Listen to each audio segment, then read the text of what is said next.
தீபாவளினா பளிச்சுன்னு ஞாபகத்துக்கு வர்றது பட்டு, பட்டாசு, பலகாரம். பலகாரம்னா ஞாபகத்துக்கு வர்றது மந்த்ரா கடலை எண்ணெய். அபார ருசி, ஆரோக்கியமான உடல் நலம். தீபாவளி அன்னைக்கு மட்டும் இல்ல, என்னைக்குமே கிச்சன்ல இருக்க வேண்டியது மந்த்ரா கடலை எண்ணெய் தான்.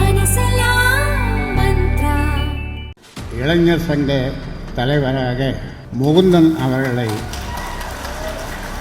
அறிவிக்கிறேன். அவனுக்கு இப்போ தான் 4 மாதம் வந்தான். கட்சியில் 4 மாதத்துக்கு முன்னாடி வந்திருக்கிறான். அவனுக்கு இளைஞர் சங்கம்னா என்ன அனுபவம் இருக்குது அவனுக்குலாம் தான் நான் சொன்னேன். களத்தில் நல்ல ஆளுகள் வேணும், நல்ல திறமையாக வேணும்னு.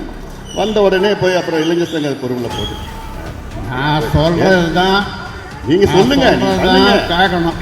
இது நான் உண்டாக்குற கட்சி. நான் சொல்றத கேட்கலன்னா யாரும் இந்த கட்சியில் இருக்க முடியாது. என்ன சரின்னா சரி, போ.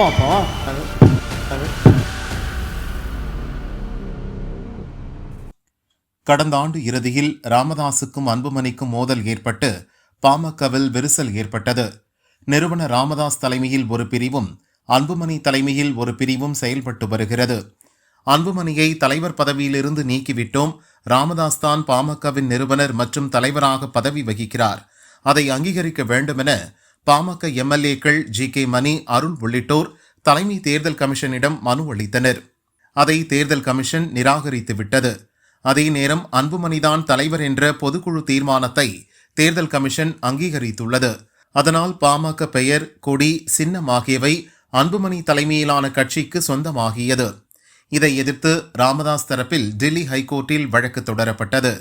இந்த வழக்கு இன்று விசாரணைக்கு வந்தது.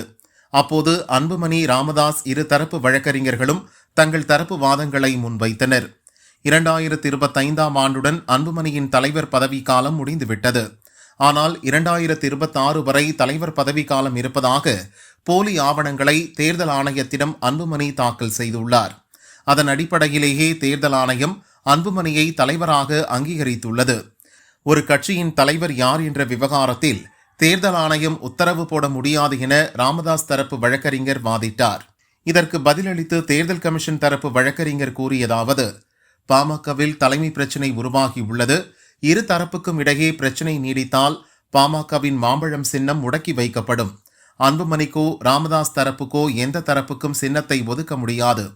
கட்சியின் சின்னத்தை முடக்கி வைப்பதுதான் இந்த பிரச்சினைக்கு ஒரே வழியாக இருக்கும். தேர்தல் ஆணையத்திடம் உள்ள ஆவணங்களின் அடிப்படையில்தான் அன்புமணியை பாமக தலைவர் என கூறினோம். இதில் பிரச்சினை இருக்கிறது என்றால் எதிர்த்தரப்பினர் உரிமையியல் நீதிமன்றத்தை நாடலாம் என தேர்தல் கமிஷன் வழக்கறிஞர் கூறினார். ராமதாஸ் சார்பில் தாக்கல் செய்யப்பட்ட மனு விசாரணைக்கு உகந்ததல்ல, அதை தள்ளுபடி செய்ய வேண்டுமென அன்புமணி தரப்பு வழக்கறிஞர் வாதிட்டார்.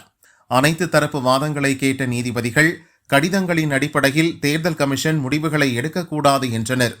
அங்கீகரிக்கப்படாத கட்சிகளின் உட்கட்சி விவகாரத்தில் கடிதத்தின் அடிப்படையில் தேர்தல் கமிஷன் ஒரு முடிவை எடுக்கக்கூடாது, அது தவறும் கூட என கூறிய நீதிபதிகள் கட்சி யாருக்கு சொந்தம் என்ற பிரச்சினையில் ராமதாஸ் உரிமையியல் நீதிமன்றத்தை அணுகலாம் என உத்தரவிட்டு ராமதாஸ் தொடர்ந்த வழக்கை முடித்து வைத்தனர்.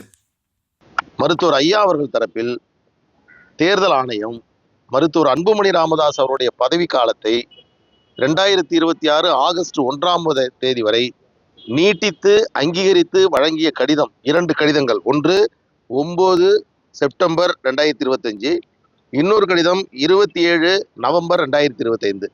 இந்த 2 கடிதங்களை ரத்து செய்ய வேண்டும் என்றுதான் வழக்கு டெல்லி உயர்நீதிமன்றத்தில் அவர்களால் தாக்கல் செய்யப்பட்டது. அந்த வழக்கு வாதம் முழுவதுமாக நடைபெற்றது. இறுதியாக நீதிமன்றம் தெளிவாக சொன்னது, இந்த 2 உத்தரவுகளையும் ரத்து செய்ய முடியாது. இதில் நாங்கள் தலையிட விரும்பவில்லை. இது உங்கள் கட்சிக்குள் இருக்கக்கூடிய உட்கட்சி பிரச்சனையை சிவில் நீதிமன்றத்தின் மூலமாக தீர்த்து கொள்ள வேண்டும். இதற்கு முன்பாகவே சென்னை உயர்நீதிமன்றம் மருத்துவர் ஐயா அவர்கள் தரப்பில் தாக்கல் செய்த ஒரு வழக்கில் ரிட் மனுவில் இதே கருத்தை தெரிவித்திருக்கிறது.